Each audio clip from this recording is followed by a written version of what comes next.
तो जय हिंद। सुनकर शायद आपको यकीन नहीं हो कि एक आईपीएल के मैच में प्रत्येक गेंद को ऑनलाइन दिखाने का जो खर्चा है वो 50 लाख के लगभग होता है। लेकिन बड़ी ही विडंबना की बात है कि जिस देश में आईपीएल का प्रत्येक मैच 118 करोड़ रुपए में ऑनलाइन दिखाया जाता हो, उसी देश के 80 करोड़ लोग तो फ्री के राशन पर जिंदा है। लेकिन क्या कभी आपने सोचा है कि जिस देश में आईपीएल नाम का चकाचौंध भरा और पैसों से भरा एक टूर्नामेंट खेला जाता है, उसी देश में दूसरी तरफ किसान गरीबी में और कर्ज के बोझ तले दबकर आत्महत्या भी कर। अब आप सोच रहे होंगे कि यार किसी देश की इकोनॉमी, उसके एंटरटेनमेंट, किसान और गरीबी का क्या मतलब हो सकता है। तो देखिए, ये सारी चीजें मैं आपको ऐसे ही नहीं बोल रहा हूँ। दरअसल में इस वीडियो को आप अंत तक देखिए और कहीं ना कहीं आप इसको जोड़ करके देख पाएंगे। वीडियो के अंत तक पहुंचते पहुंचते आप अपनी एक राय बना पाएंगे कि हाँ, वास्तव में इसका डायरेक्ट इनडायरेक्ट रूप से लिंक है।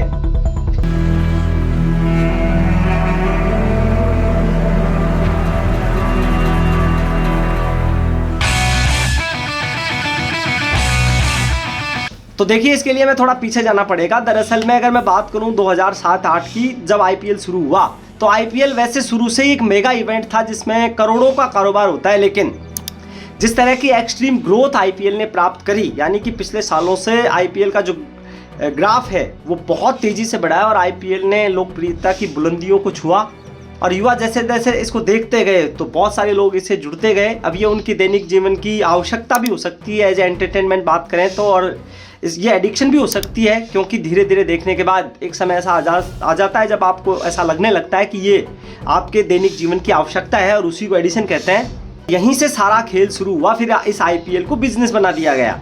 दरअसल में हुआ ये कि आईपीएल को जो ऑर्गेनाइज कराती है, जो भारतीय क्रिकेट को कंट्रोल करती है, बीसीसीआई अर्थात board of control for cricket in India, तो हुआ क्या कि बीसीसीआई ने इन खेलों को ऑनलाइन दिखाने का जो टेंडर दिया स्टार स्पोर्ट्स को, वो 2022 से लेकर 2027 का जो 5 वर्षीय टेंडर है वो तकरीबन 50,000 करोड़ रुपए का दिया गया।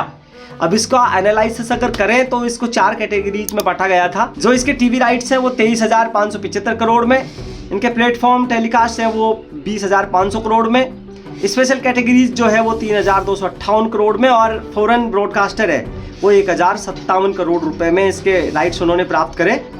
और सिर्फ इतना ही नहीं कि, और ये मोटी सारी रकम जो है वो बीसीसीआई चार्ज करती है। और बीसीसीआई अब आप सोच रहे होंगे कि यार अगर बीसीसीआई चार्ज कर रही है तो फिर क्या दिक्कत है कि पैसा तो बीसीसीआई अर्थात गवर्नमेंट के पास है। तो मैं आपको क्लियर कर दूं कि बीसीसीआई गवर्नमेंट संस्था नहीं है। बीसीसीआई एक ऐसी प्राइवेट संस्था है जो गवर्नमेंट को इनकम टैक्स तक भी नहीं देती।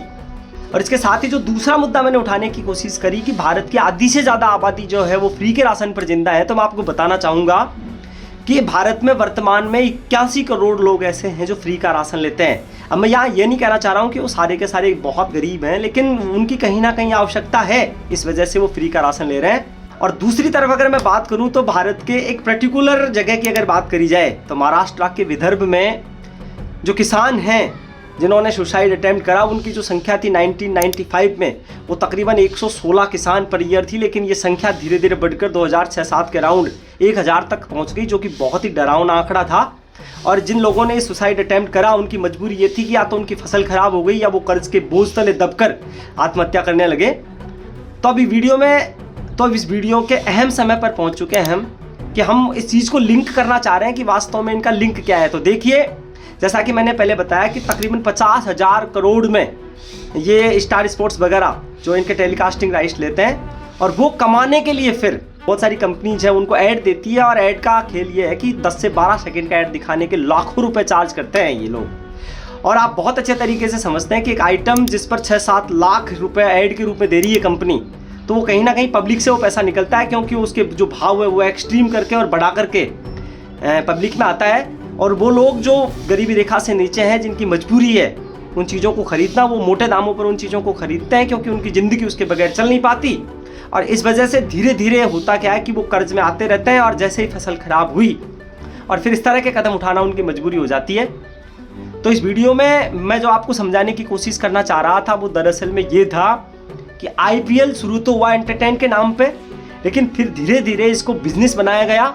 इसके महंगे दामों में टेलीकास्टिंग राइट्स दिए गए, और जिन कंपनियों ने टेलीकास्टिंग राइट्स खरीदे वो ऐड के जरिए मोटी रकम कमाने लगी है और जो कंपनियां किसी स्पेशल आइटम के ऐड के लिए रुपए इनको देती है वो इन स्पेशल आइटम्स को 3 गुनी और 4 गुनी कीमत पर बाजार में उतरने लगी और फिर बाजार में वो सामान मजबूरन लोगों को खरीदने पड़े उनकी दैनिक जिंदगी को चलाने के लिए। और इस वजह से ये जो खेल है सारा वो शुरू हुआ।